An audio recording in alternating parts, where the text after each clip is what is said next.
If you could spend your time 1 hour with one influential person, somebody who could fill you up, you can ask them any question, they'll listen to you, they'll answer your questions. Who would that person be? Would it be an entertainer, a scientist, an athlete, a world leader? Maybe Bill Gates? Maybe Steve Jobs? Maybe Jay Cho? Just think, you're a believer in God. You have the right to spend time alone with God, as much time as you want, letting God influence you, letting God shape you and fill you up with who He is, with His presence, His power, and His love. Why is it so difficult then for us to spend time alone with our God? Why is it that we would rather spend time in front of our screens or be with our friends and family or even at work rather than spending time alone with our God? Perhaps you're tired. You don't know what you do when you're alone with God. Perhaps you read the Bible, you want to be alone with God, but the Bible's boring. It doesn't apply to you. It's so confusing. It seems like you get more questions than you get more answers. And when you pray, you want to talk to God. You want to be alone with God, but you're not sure if He's up there listening to you. You've had so many no answers from God in your life. And finally, we all have bad habits. The bad habits are so easy for us to reach for the junk food.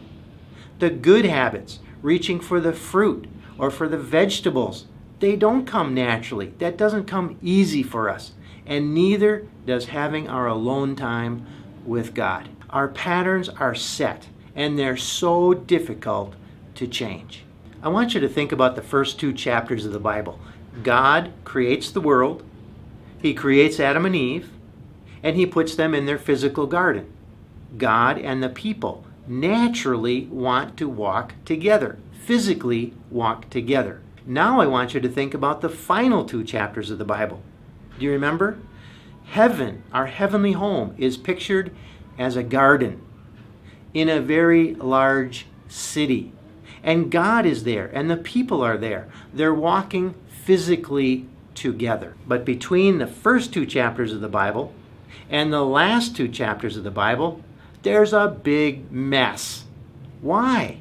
It's because sin has entered the world and separated us from our God. But the good news for us is that God loves His people. He wants to walk together with us. God sent Jesus, the God-man, so that we can be together as friends again. Jesus removed our guilt and our shame.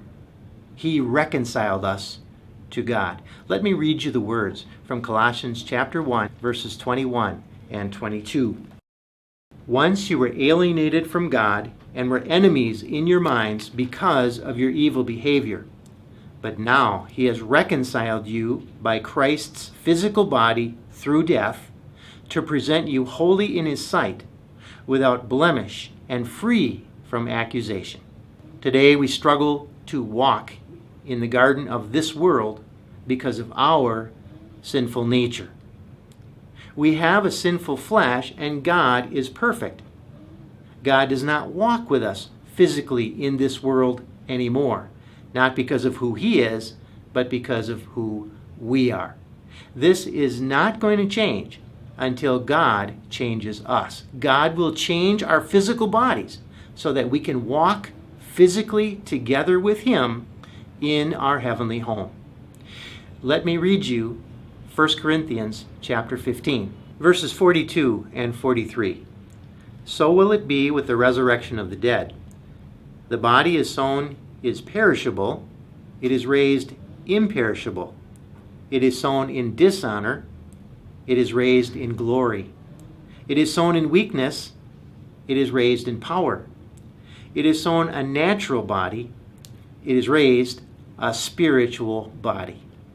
We do believe that Jesus has made us friends with God again.